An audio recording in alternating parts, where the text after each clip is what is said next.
This channel does not promote any violent, harmful, or illegal activities. All content provided by this channel is meant for an educational purpose only.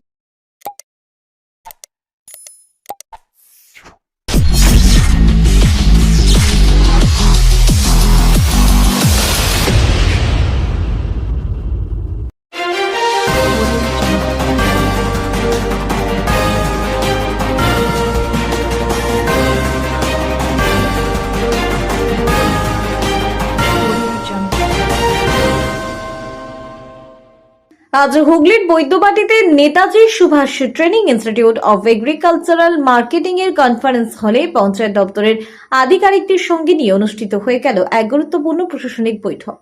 উপস্থিত ছিলেন রাজ্যের কৃষি ও বিপণন দপ্তরের মন্ত্রী দিলীপ ঘোষ এবং বিভিন্ন জেলার সেক্রেটারিগণ। এগ্রিকালচার এবং মার্কেটিং ডিপার্টমেন্টের মিটিং ছিল। সারা পশ্চিম বাংলায় একাধিক মার্কেট রয়েছে, কয়েকশো গোডাউন, হাজার হাজার স্টল আছে, যেগুলির মধ্যে অনেকগুলি অব্যবহৃত রয়েছে। 5 থেকে 7 বছর হয়ে গেছে যেগুলো উদ্বোধনী হয়নি। স্থানীয় বেকার যুবক বা সেলফ হেল্প গ্রুপের মহিলাদের হাতে তুলে দেওয়া যেতে পারে।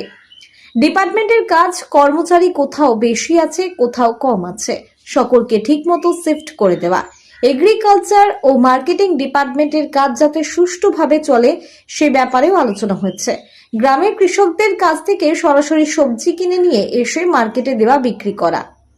শহরের সব জায়গায় যাতে সুলভ বাংলায় স্টল হয় এবং সকলে যাতে কম পয়সায় সবজি পেতে পারেন তা নিয়েও আজ আলোচনা হয়।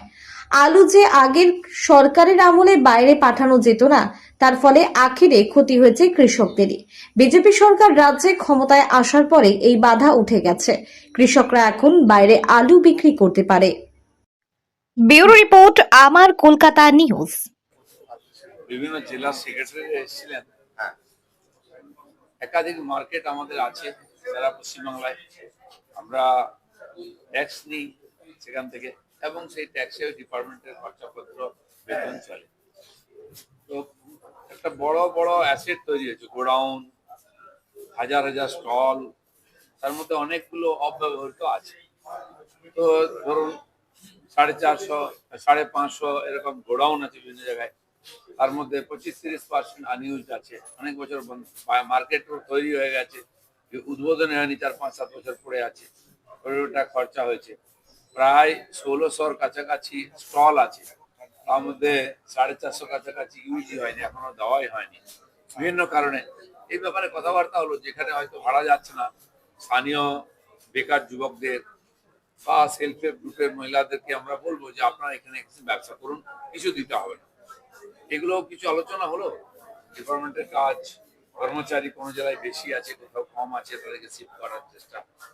সার্বিকভাবে এগ্রিকালচার যে মার্কেটিং ডিপার্টমেন্টের কাজ সুচারুরূপে যাতে চলে, এবার আলোচনা হয়েছে, কথাবার্তা হয়েছে, অনেক কনস্ট্রাকশন হয়েছে, আবার হওয়ার চেষ্টা হচ্ছে। কেন হয়েছে আমাদের কোনো ব্যাপার নেই, টাকা পয়সা ইনভেস্ট করে খরচা হয়েছে, সেটা পড়ে আছে, সেগুলোকে ইউটিলাইজ করার চেষ্টা, কথাবার্তা হলো, এবং কাজ বাড়ানো, ইনকাম বাড়ানো, সে ব্যাপারে কথাবার্তা হচ্ছে। মূলত কি কি ব্যবসা হতে পারে এখানে? সব ধরনের ব্যবসা হয়। আমাদের মূল কাজ গ্রামের দিক থেকে চাষিদের কাছ থেকে ডাইরেক্ট সবজি ইত্যাদি কিনে নিয়ে এসে বিক্রি করা বা মার্কেটে দেওয়া বা নিজের স্টলে বিক্রি করা। সুফল বাংলার যে স্টল চলে আপনারা দেখেছেন, এটা চলেছে, কিন্তু সফলভাবে হয় না, কারণ প্রপারলি ওটাকে করা হয়নি।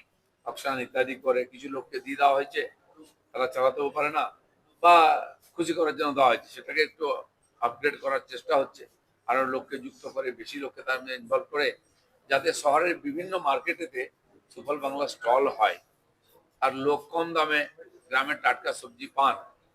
তার জন্য এটা ব্যবস্থা হচ্ছে, সেটাকে আর একটু ভালো করার চেষ্টা। আলু তো যে বাধা ছিল, গত সরকার বিনা কারণে আটকে দিয়েছিল আলু বাইরে যাওয়াকে, সেটা আমরা প্রথমেই তুলে দিয়েছি। তাতে ব্যবসায়ীরা, চাষিরা, কোল্ড স্টোরের মালিকরা খুশি আছেন। জুন মাস থেকে কোল্ড স্টোর খুলবে। এবারে প্রচুর আলুর চাষ হয়েছে, প্রয়োজনের বেশি। যদি বাইরে আলু না যায় বা অন্য দেশে না যায়, তাহলে আমাদের চাষিরা মার খাবেন, কোল্ড স্টোরের মালিকরা মার খাবেন।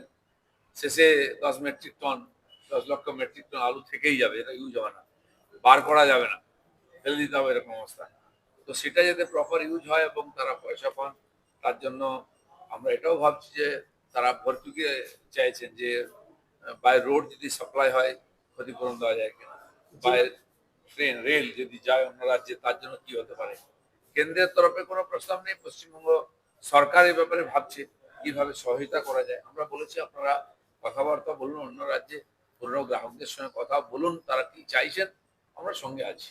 জেলার চাষিদের সুযোগ দেওয়া হয়নি এই বাজারে, এই বিষয়ে কি বলবেন? না, জেলায় জেলায় সেজন্য আমাদের বাজার আছে, স্টল আছে, আমাদের নিজস্ব আর ব্যবস্থা আছে, কিনে নিয়েছি মার্কেট থেকে, ভিন্ন জায়গায় সাপ্লাই করে আমাদের ডিপার্টমেন্ট। তো সেইটা বাড়াবার কথা হলো, যেমন ওখানে আমরা পুরুলিয়াতে ব্যাপক টমেটো চাষ হয়, জমি থেকে কৃষকদের কাছ থেকে আমরা টমেটো সংগ্রহ করি, কলকাতায় পাঠাই। এরকম বিভিন্ন জেলাতে সবজি ইত্যাদি যে চাষ হয়, যেগুলো দাম পায় না চাষিরা, ফলে তারা এবারে দাম ডবল হয়ে গেছে, চাষের দাম পেয়েছে।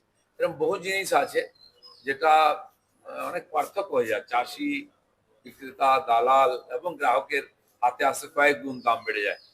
সেই চাষিরা দাম পায় এবং কম দামে এরাও পান, মাঝখানে খরচ যেতে যেতে কম হয়, সেটা আমরা চেষ্টা করছি। আচ্ছা, আলুতে একটু রং মাখানো নিয়ে গত সরকারের আমলে একটা সমস্যা চলছিল, কখন রং মাখানো হবে কি মাখানো হবে না, দোলা চলেছিল চাষিরা। সেই নিয়ে এখনো আমাদের কোনো প্রশ্ন আসেনি। আমার মনে হয় যখন আলু মার্কেটে আসবে তখন প্রশ্ন হলে শুনে ভাবা যাবে।